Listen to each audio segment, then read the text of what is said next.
Yes, guys, and welcome back to another episode of Chopping It Up with Charms. I'm the man himself. I'm back. I'm suited and booted. It's work time. But do you know what that means? We get to work. And everything that Chelsea have been doing have been exactly that. We've just been getting to work on the transfer market. Buying them in left and right, rumours here and there. And I'm just going to sort of wrap up a consensus of how I think things haven't been going in the last couple of days. Before we get into it, don't forget to like. Don't forget to subscribe. And comment anything that you have to do with this video. Comment any thoughts on my opinions. Give me your opinions. Give me everything involved. But the first thing I want to talk about is been flavour of the week. It's been Xavi Simons. We're Chelsea again. We are just that club. You know, I remember a time years ago where these big players would be on the transfer market and Chelsea would have to be involved. Because it'd be silly if they weren't. And it felt like that went missing for a little bit, you know, when we were signing the McCullum Mudricks and we had the Tammy Abrahams up top. It felt like it was going to take a minute, particularly post-Roman Abramovich, but I feel like we're fully back. And I've spoke about it all week, you know, about how happy I am with the state of the club. And in the last 2-3 weeks, you know, particularly since we won the Club World Cup, since the Conference League, since that, you know, 13-game stretch where we won 12 of them, and the only game we lost is in the Club World Cup in a not a fluky game, but in a loss that, you know, we dominated the game for 60 minutes and then dropped the ball a little bit towards the end. But Xavi Simons is a real talent. You know, he's a real talent. He's only 22 years old. It feels like we've been speaking about him for years. I mean, coming out of the Barcelona academy, everyone knows the hype that was surrounding him, the Lionel Messi speculations. I mean, even thoughts of comparisons between a player like Lionel Messi can only mean one thing about your career, and it's positive. And you know, since he's made his move to PSV, he's just looked sharp as shit, and he looks ready to actually go and do something big in his career. And I think Chelsea is the right move. You know, I mean, the one thing for me is, where did Chelsea try and fit him in? And that's been my main critique of this whole transfer saga. And I feel like it's not being spoken about enough, to be totally honest. How do we fit a player like Xavi Simons into the club? You know, and you'll hear idiots like Rory Jennings and that say, yeah, I don't really want him at the club, to be honest. But that's not true. I want him at the club. We need a player like him at the club because that's a mercurial player who will make decisions on the fly, plays the game on a level above where he should be at his age. I like him as a 10. I like him as a flat creative midfielder. And when you're thinking, I'll get rid of that glare for you. But when you're thinking of Chelsea's 10, you're thinking of Cole Palmer. You're thinking of that man who's been Mr. Chelsea for the last 2 seasons, making all the decisions. But in the last 6 months, it's no denying, it seems like Cole Palmer was a little bit found out up until that Club World Cup final. But that's the last game of football that we've played of any relevance. And that is the last performance we've seen of him. And he does seem like he's back. However, I think we get a lot more from Palmer when we play him off to the right. Particularly in that game in the Club World Cup. You'll notice both his goals, they come when the ball comes down the right flank. And he takes it in, he's able to use his left foot. You know, the little fake shot dummy, the little placement of his shot. He's excellent with his left foot. I'm not saying he isn't with his right, but I don't think he's as two-footed of a player as people suggest that he is. I think he is a left-footed baller.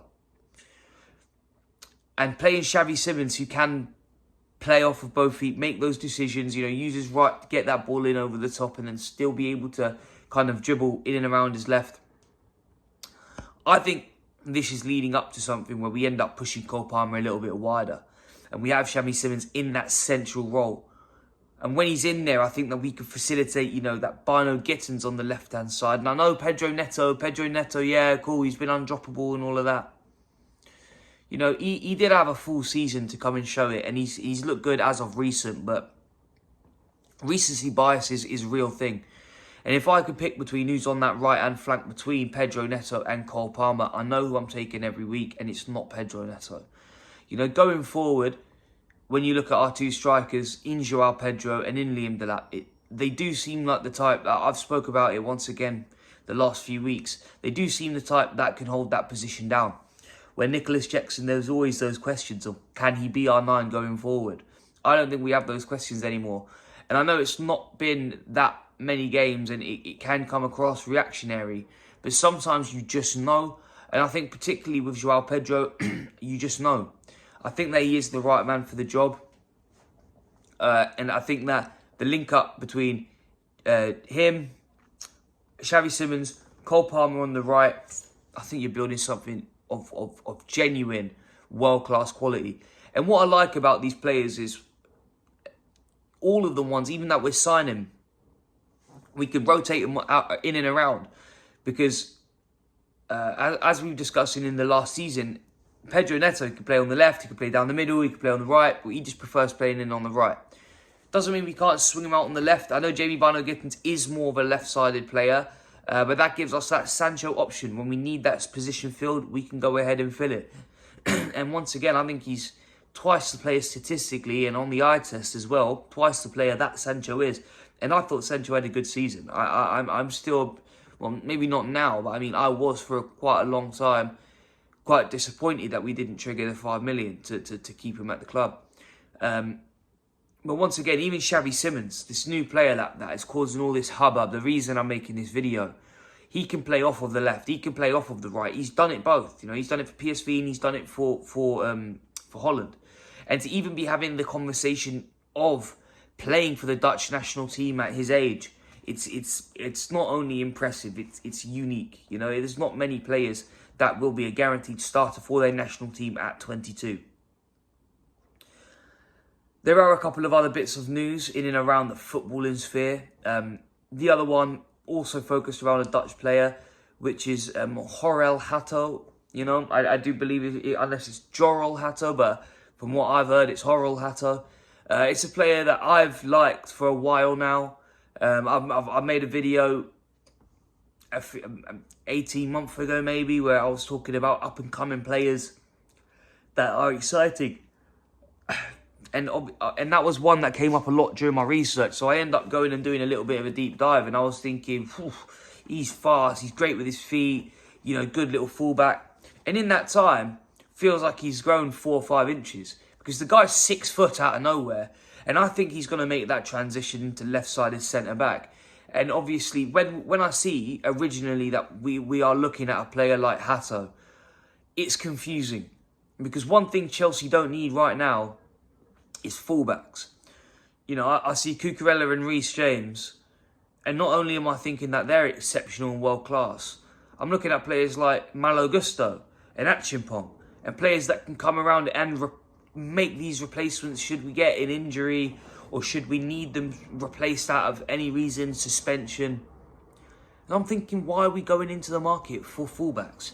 It's borderline disrespectful based on the work that the fullbacks at the club have done in the last 2 years. But then you see the growth spurt. You see the difference in energy from a player like Hato. And I can see him holding down a centre-back position next to a player like Trevor Chalobah, you know, or even next to a player like Levi Colwill. I like Levi Colwill a lot, and I like West Fofana a lot, and I want the two of them to work. I really do.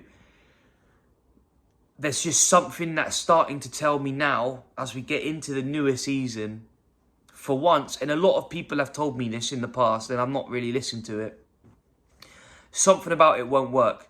Whether that's Fofana's injury record, whether that's Colwill's inconsistency record, something about it is going to stop that train from happening.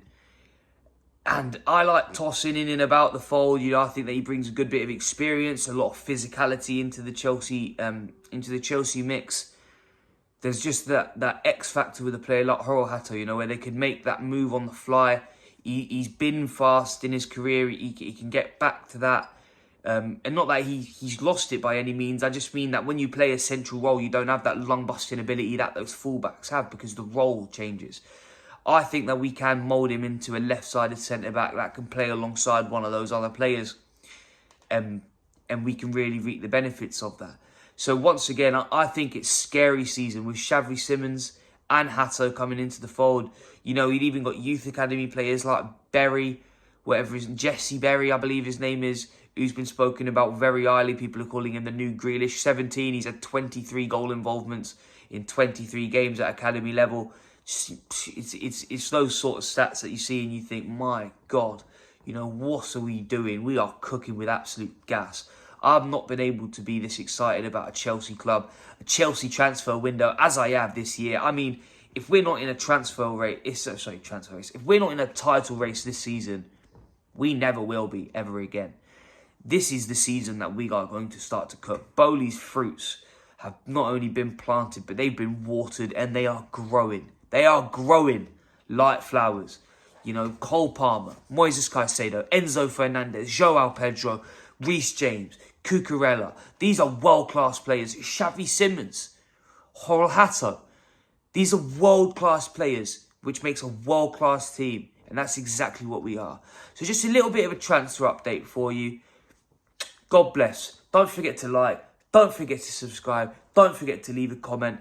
Up in charms. And I'll see you at the top. At the Chels.